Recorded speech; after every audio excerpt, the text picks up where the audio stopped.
Bit of a messy repair, but it works pretty well actually. My hairdryer, it's here on the floor, the top of it cracked.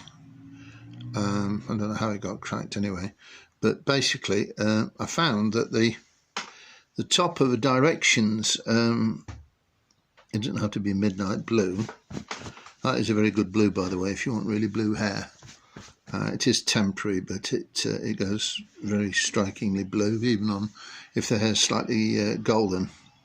Anyway, basically what I did, with these, the scissor, the spoon and a Stanley blade, I made a hole in the top of the directions top, a spare one, and I'm going to fit it on the hairdryer, and it fits nicely actually on this particular one.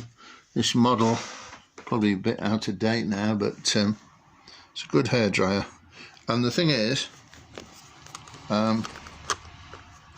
it fits on nicely, but it falls off unless the hairdryer is going, in which case the suction keeps it on. So the idea is now, for the final thing, it'll fall off now, watch.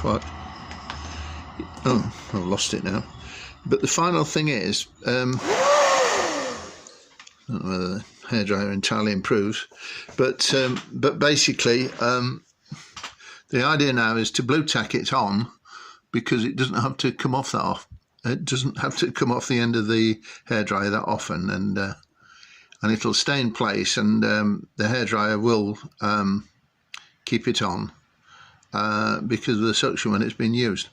Anyway, thanks for watching. Bye.